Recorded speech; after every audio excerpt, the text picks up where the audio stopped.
Beti esan izan da, baserri munduan atsedenerako edo jaiegunetarako astilarregi be ez tala egon izan. Baina lehen behintzat, basan egun bat, baserritarrek jai hartzen ebeina. San Isidro eguna, baserritarren eguna. Eta Antzulan adibidez, jarraitzen dau. San Isidrok bere predikamentu edo bere jarraitzaileak edukitzen. Eta gaur hain zuzen be, Antzulara. Etorri gara, baserritarren eguna aprobetxau ez, baserri munduko bi errealitate ezberdin ezagutzera.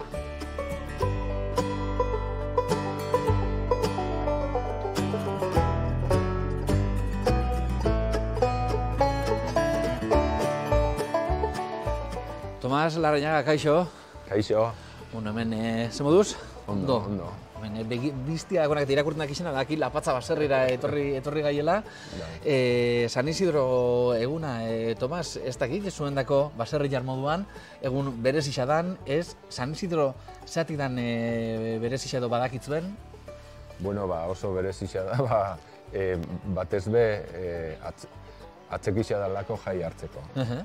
Eta guk jai gutxi edukitzen ditugu eta hori gainera gure patroia izen da jai hartzeko eguna eta ospatzeko eguna izeten dalako.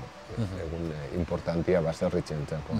Baserriko semia zarazu. Garai baten mogan ospatzen da gaur egun, garai baten egun handixo izaten zen edo zela gogoratzen duzu?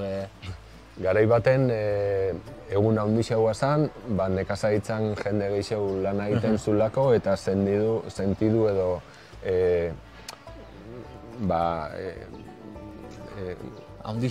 garrantzi handia zeukan espirituak eta jai egun horrek.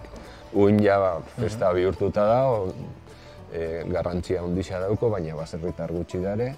Orduan, kaletarren feliza eta festa bihurtuta dago. Bihurtuta dago, ez?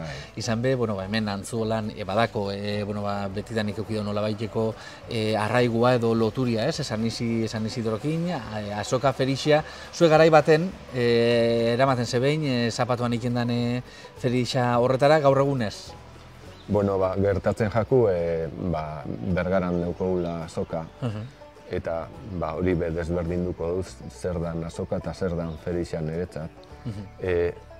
Antzulan ferixa eguna dago, San Isidro ferixia, eta ostiralian dago azoka. Guk azokan egongo gare bihar eta larun batian egongo gore Bergaran azokan. Ze gertatzen da azoketan? Barazkiak eta jendia erostera etortzen dela, karruakin eta poltza hondisakin, eta ferixetan gauza berezizak edo kapritxosko gauzak erosten direla, eta barazki gutxi saltzen direla. Eta lehen egiten duen esfortzu hori, bixetan egoteko, naixea berrixan nahi gendun egotia, baina urtiakin ikusi dugu lana zala eta askotan ez lan merezipena.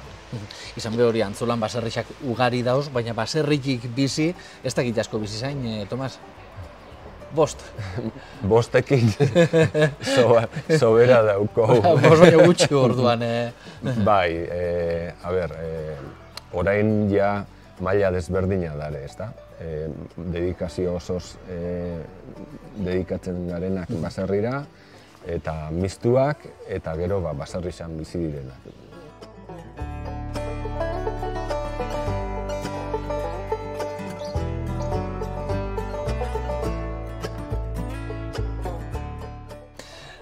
Tomas, etorri gara, zeure berotegi xetako batera, gauz, azaloraz eta brokoliz inguratuta, ez da? Eta azak. Eta azak, baita.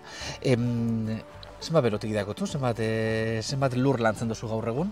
Bueno, daukogu isa 4.000 metro karratu negutegi, 20.000 metro hortu, eta beste 20.000 metro, beste 10.000 zagarrondo eta holako fruita... Badia batzuk, Tomas? Dana gobernetiko zele biltzen zai? Gaizki, baina, jai gutxi eukitzen ditugu. Jai gutxi. Horratik, ez da, garrantzio San Isidro moko dugunak. 30 bat urte egin zebela nolabait be autua baserritar edo nekazaritzatik bizitzeko euneko eunian, eta egin zebela orduan zeuzer ezoikoa zan nekazaritza mota baten alde, nekazaritza ekologikoa.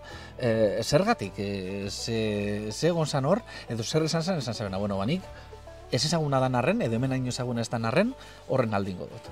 Bueno, gauza garrantzitsuena zen hemen Lapatzara etorri zara Maje Gorritxo, orain nire Andria dana. Eta arek beste sensibilia puntu bat zeukan eta beste informazio batzuk eta galderak egiten hasi zen bai niri eta geure buruei batera.